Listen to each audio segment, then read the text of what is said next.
Hey, peace world. Thank you for pressing play on another. If you catch it late, my live stream game is trash. So, it's not like it's dozens of folks in here. So if you catch it late after the fact, thanks for pressing play on another Pay Me No Mind sports and entertainment video. My name is Wood. Do me a favor. If you like the way any of the content is being discussed, hit the like button, leave a comment, share the video, subscribe to the channel. Also, you can help the channel out. Put it in the chat, but it's also right here. If you use this betus.com.pa, if you mess around with sports wagering, I don't like losing my money, but some people are good at it. But if you go to betus.com.pa and use the promo code JOIN125, JOIN125, that's JOIN 125, you can help me out. Look, I'm not going to hold you up. It's a big weekend. I don't know why they keep putting it out there like this, other than I guess that's what it is officially. But Conway the Machine's major label debut finally happened. I mean, this cat has like a dozen albums or projects out there already, and this is his major label debut. And I just got a couple quick thoughts on it, man. I like it. It's dope. It's fire. I will say that I don't think it's better than From King to a God. I think from King to I think he was just really in his bag on from a king to a god. I think the variety of the production, I mean, to pull out bangers from Havoc of Mobb Deep and then Eric Sermon, I mean, that speaks for myself. I mean, that speaks for itself for me. But this album is very dope. The usual suspects in terms of the producers: Beat Butcher, Derringer. Shout out to Beanie Siegel popping up here with the feature on the leadoff joint, Lock Load. I'm gonna be honest with you. I'll keep it funky. I really wasn't looking forward to the Lil Wayne, and Rick Ross joint, but I like it. I do like it, but I'm not going to try to put these guys in a box, man, and say that you can't go out here and mess with the dudes from the South, or go out and get from the West Coast, go out and get the Game or somebody. I'm not the biggest fan of all of that. But I mean, these dudes have been grinding and hustling and fighting their way into relevance and taking over the game for the East Coast. And if they want to go out here and live a little and celebrate, their achievements, and you want to get on a joint with Lil Wayne and Rick Ross and signify that, we made it and we were the big dogs and the bigger name, whatever. Cool. But I do think I think the album in all is very Griselda-ish or esque in terms of the sound.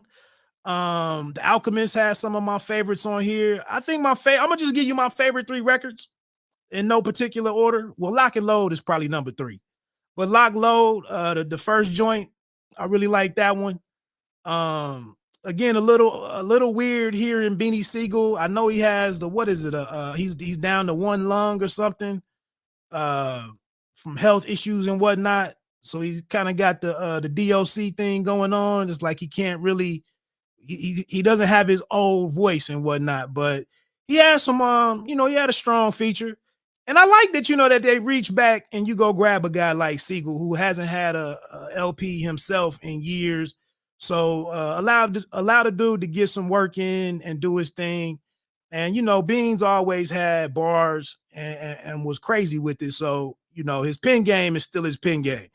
Unfortunately, we just don't have that crisp, that the vocals that Beans used to be known for.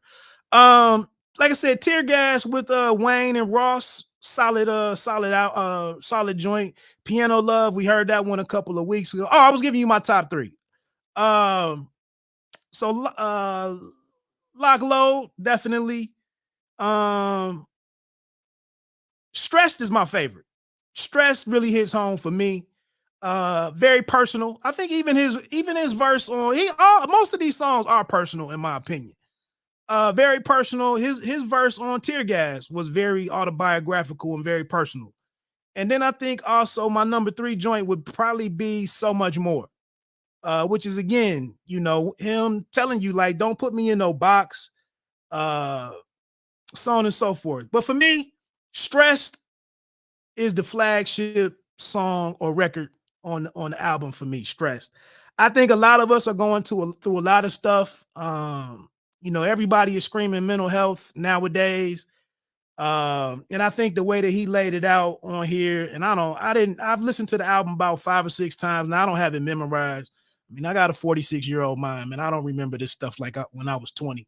But just talking about people not checking on you until they need you. People forget. My favorite line on there was I can't remember how he put it, but it was about, you forget all the times that I said yes. Um, but yeah, it's the same way. I don't have people asking me for $10 million or $10 million isn't the amount that I need to fix the problems of my loved ones. But people just expect, they just have expectations of you. I'm in a situation where I am in my family, I have the expectation that I care more about everybody than they need me or care for me or check in on me, and just rely on me to constantly do the calling and the texting and the stopping by. So I understand him 3,000%. Talking about losing a kid, been there. That's some very personal stuff, and that'll cripple you. That'll paralyze a lot of individuals. And life doesn't slow down while you work through that type a level of disappointment like that. Life doesn't stop for most of us. So I don't know if he was alluding to the fact that his cousin was it his cousin that lost a child and committed suicide. Was that the reason why the dude committed suicide, or was he locked up? Was he behind the wall? I can't really remember. But like I said, I mean, he talked about a lot of important stuff on that record, and how does anybody care? And the answer is no. The answer is no. People don't care. But a lot of us carry a whole lot. Some of us carry a whole lot unnecessarily. Um, so I think it's a very timely record. Honestly, in riding around a couple of rides that I did yesterday and today, and listening to this record on repeat, it's kind of timely watching what's going on over in Ukraine right now, and some of the images and the footage that we're seeing. Earlier today, I saw this 74-year-old lady down on a mat, like in a sniper position for with an AK-47. 74 years old. Said she was someone's great grandmother or something. Talk about stressed. Uh, so I think that record right there, man, that's my favorite joint on here. Really hits home for me. I like the sound of it, the production and whatnot. I mean, it's straight up Beat Butcher. And Derringer, them guys kind of team up for a lot of beats on a lot of these projects. Usually when I see Beat Butcher, it seems like he's paired up with Derringer.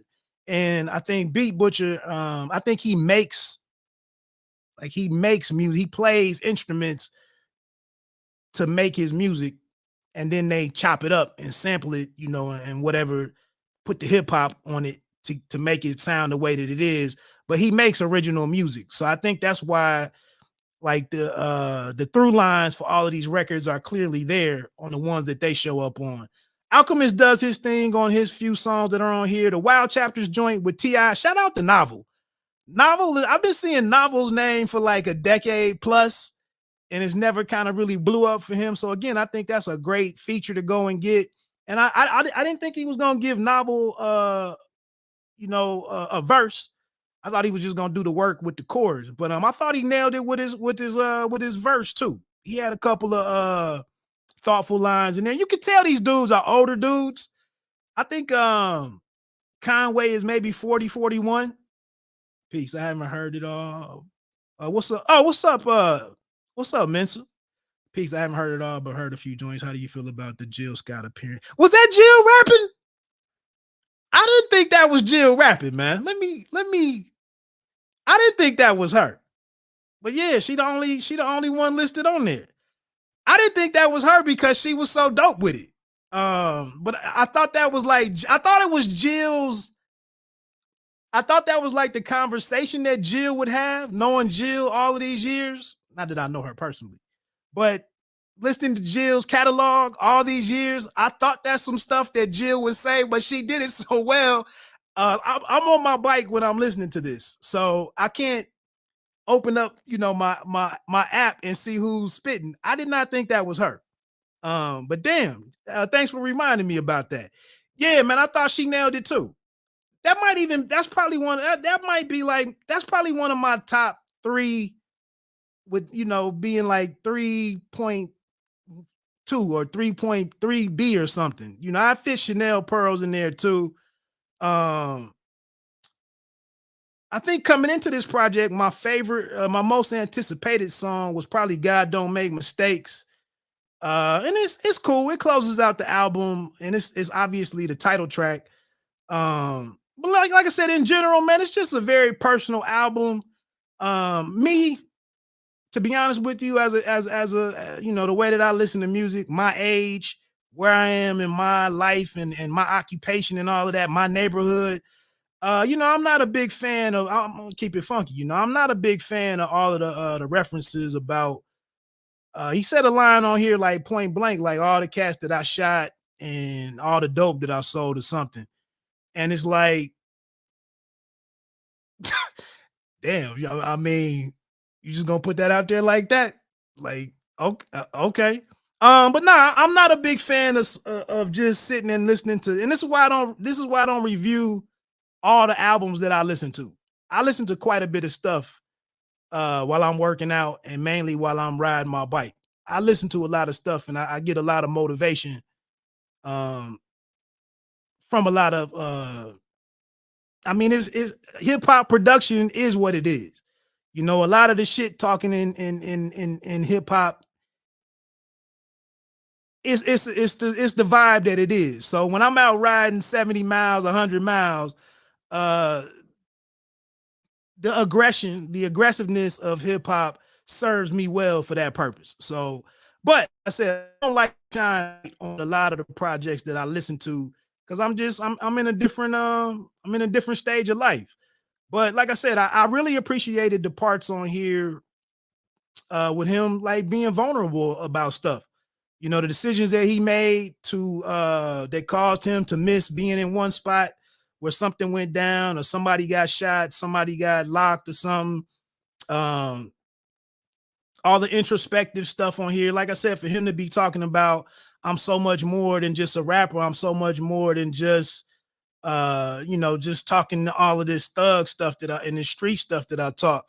I appreciate him for sharing for being vulnerable to put it out there that and I listened to him on a podcast a while ago, and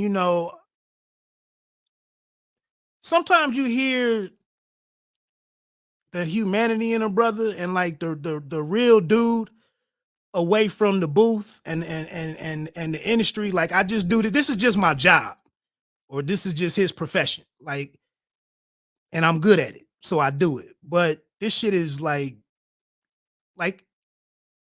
I hate this shit, but it's how I can eat. It's how I feed my circle. So I do it. And I can respect these dudes that are down to earth enough to share that side of them. And I think he does that throughout this album. So again, like I said, man, I'm not trying to hold nobody up. I hope you check the project out. Uh Will Williams, we be rolling. I see you Wood doing your thing. What's up, good brother? Let me pop Will up here for a second with the them not suicide. What is that? Whatever them doors are.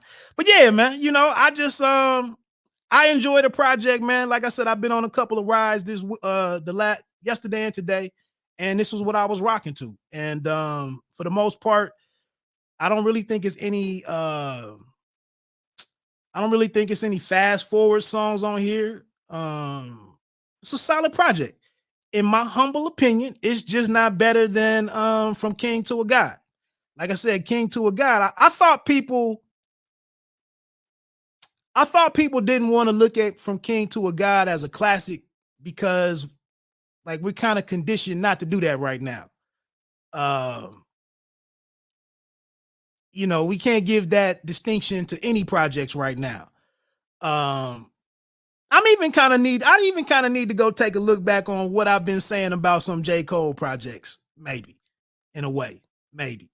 But yeah, I thought From King to a God was a classic. Like I couldn't call it nothing else, but I couldn't find no reason to say why it's not a classic. So I had to say it was a classic. And for me right here, I see Conway and some of his circle on Instagram and whatnot, and they're attaching, they're labeling this a classic. Maybe it is. I don't know. But for me, it's not better or not as good as From King to a God. I thought the highlights on From King to a God, I thought the highlights were there and the album was fire. This one, like I said, and the dope thing about God Don't Make Mistakes, and obviously with the title that it has, it's supposed to be personal. This isn't supposed to have the highlights and the energy records, the big surprises that were on there, the big moments that were on there. It's not supposed to have that. I mean, if you're talking about God Don't Make Mistakes, and I think that's his mother that he brings in on the last track. It's more of it's a quieter record. It's a more personal record. So, like I said, man, it's fire. I hope you check it out. I hope you enjoyed it. If you've been waiting on it for what we've been hearing, we've been hearing about God Don't Make Mistakes for like 2 years now. We've been seeing the hashtag out there and all of that. He had the countdown going on Instagram. It definitely delivers. I can't really say, Jay Skeets. I like that kid. Nice vocabulary. I like his subject matter is pretty broad. His delivery is slick, decent voice. I don't know, dude. If when Jay Skeets get a few albums in, I think the dude could do some pretty big stuff. I like what I'm hearing from Jay Skeets. It's a lot of dudes who their subject matter is pretty limited. You know, they don't really veer too much away from the streets. Jay Skeets, what he said something. He had advantageous. I mean, he used the word advantageous in his stuff. So I like his vocabulary. Again, I do a little bit of writing online, so words pop. I tap into words and word use. Jay Skeets a pretty bright dude. I like Jay Skeets. Love the Genius. I don't hate her or dislike her. She part of the team. She does her thing. But Jay Skeets, I think, is quietly a beast. He just needs more time to cook, and I think he's gonna deliver some heat. Anyway, like I said, I hope you dig the project. I just had to come in and share my thoughts. I stayed on here like 8 minutes too long. It's a dope record. I think I like to see the progression that I've seen in Conway.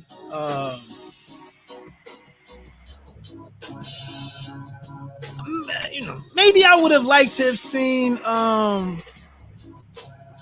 He spoiled me. I'll say that he spoiled me with the surprise producers that he had on his last full length album, and for it just to be the usual suspects with Derringer. And then I guess that's cool too. I guess you go and get Derringer and let him do the bulk of it because that's who you started with. So when you do get to your major label debut, I guess it's good that you bring the guy you started. So maybe I figured it out right there without me complaining. So with that said, let me get on out of here, man. I appreciate you rocking with me again. It's Pay Me No Mind Sports and Entertainment. You don't have to be great to start, but you have to start to be great.